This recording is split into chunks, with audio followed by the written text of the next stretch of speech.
ಶ್ರೀ ಕ್ಷೇತ್ರ ಧರ್ಮಸ್ಥಳ ಗ್ರಾಮಾಭಿವೃದ್ಧಿ ಯೋಜನೆ ಚಿಕ್ಕನಾಯಕನಹಳ್ಳಿ 1 ತಾಲೂಕಿನ ಶೆಟ್ಟಿಕೆರೆ ವಲಯದ ನವಿಲೆ ಕಾರ್ಯಕ್ಷೇತ್ರದ ಕಲ್ಪವೃಕ್ಷ ಜ್ಞಾನ ವಿಕಾಸ ಕೇಂದ್ರದಲ್ಲಿ ಸದಸ್ಯರಿಗೆ ಸ್ವಉದ್ಯೋಗ ಪ್ರೇರಣಾ ಶಿಬಿರವನ್ನು ಹಮ್ಮಿಕೊಂಡಿದ್ದು, ಕಾರ್ಯಕ್ರಮದಲ್ಲಿ ತಾಲೂಕು ಯೋಜನಾಧಿಕಾರಿಗಳಾದ ಶಾಲಿನಿ ಅವರು ತರಬೇತಿ ನೀಡಿದರು. ಈ ವೇಳೆ ಮಾತನಾಡಿದ ರೂಪಾ ಅವರು, ಮಹಿಳೆಯರ ಸ್ವಾವಲಂಬನೆ ಜೀವನಕ್ಕಾಗಿ ಸ್ವ ಉದ್ಯೋಗಗಳು ಅತ್ಯಗತ್ಯವಾಗಿದ್ದು, ಅದಕ್ಕೆ ಪೂರಕವಾಗಿ ತರಬೇತಿಗಳು ಕೂಡ ಅಗತ್ಯವಾಗಿರುತ್ತೆ. ಧರ್ಮಸ್ಥಳ ಯೋಜನೆಯ ಮೂಲಕ ನೀಡುವ ತರಬೇತಿಯನ್ನ ಸದುಪಯೋಗಪಡಿಸಿಕೊಂಡು ಸದೃಢ ಕುಟುಂಬವನ್ನ ಕಟ್ಟಿಕೊಳ್ಳುವಂತೆ ಸಲಹೆ ನೀಡಿದರು.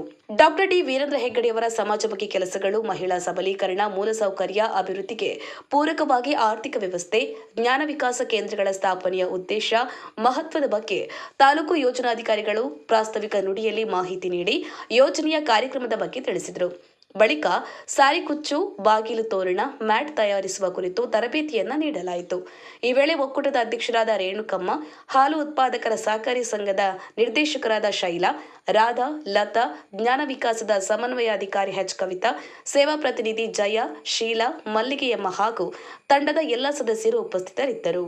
ರಾಜು ಬಿಳಿಗೇಹಳ್ಳಿ, ತುಮಕೂರು ಜಿಲ್ಲಾ ವರದಿಗಾರರು. ಜೈ ಭೀಮ್ ನ್ಯೂಸ್ 24x7 ಇದು ಬಹುಜನರ ನ್ಯಾಯಕ್ಕಾಗಿ.